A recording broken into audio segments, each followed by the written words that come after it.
Have you ever bumped your arm or your knee, maybe your head, and noticed something strange? At first, the bruise that develops looks dark red, almost purplish. Then it changes to a green, maybe a yellow, before going away completely. That may seem pretty weird, but those color changes are actually clues about your body doing something amazing. Your body is running a tiny recycling factory right under your skin. Today, we're going to explore the science behind bruises and discover why do bruises change colors. Now, recently, my granddaughter Athena bumped her arm on the kitchen counter, and at first it didn't seem like a big deal.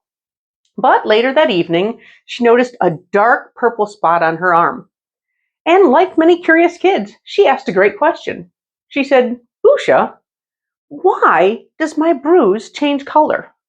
Now, that simple question takes us on a journey into the microscopic world inside your body. Let's go. Inside your body is an enormous transportation system for blood.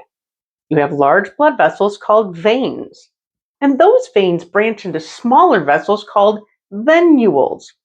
And those venules branch into extremely tiny vessels called capillaries. Now, capillaries are so small that red blood cells travel through them almost one at a time. You can think of it like roads. Large veins are like highways, venules are like small streets, and capillaries are like tiny neighborhood roads. Now, what happens when you bump your arm is that some of those tiny capillaries can break.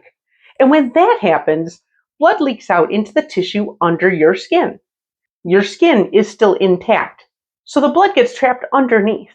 That trapped blood is what we call a bruise. Now, something interesting happens here. You don't always see the bruise immediately, and that's because the blood slowly spreads through the surrounding tissue. So sometimes you bump your arm and the bruise doesn't appear until later that day or even the next morning. The blood that leaks out contains millions of red blood cells, and these cells have a very, very important job. They carry oxygen throughout your entire body. You can think of them like little tiny delivery trucks. Their job is to deliver oxygen to all the cells that need it. Now, inside every red blood cell is a special protein called hemoglobin. Hemoglobin acts like a tiny oxygen holder.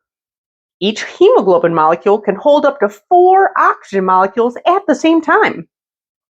It's like a delivery truck carrying 4 big packages. When the blood first leaks out under your skin, the hemoglobin still has all the oxygen attached.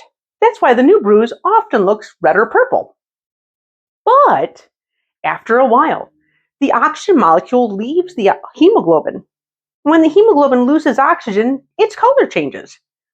That's why the first bruise color that you often see is like a dark purple or bluish tone. But the body still needs to clean up all of those red blood cells.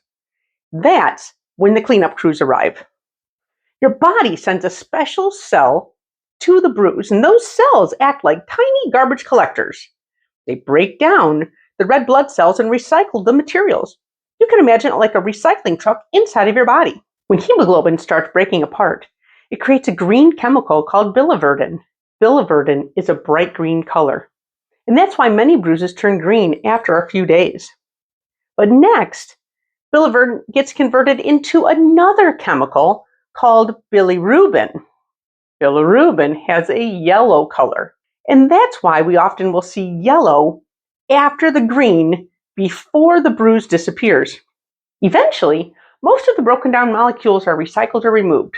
Some iron from the hemoglobin may remain briefly, giving that bruise a brownish color, similar to the color of rust. Then, your body finishes clearing everything up. Tissue heals, and the bruise disappears. Next time someone asks you, "I wonder why bruises change colors," you can tell them something pretty amazing. "Hey Mom, did you know that every time I get a bruise, a tiny recycling factory is happening right beneath the skin?"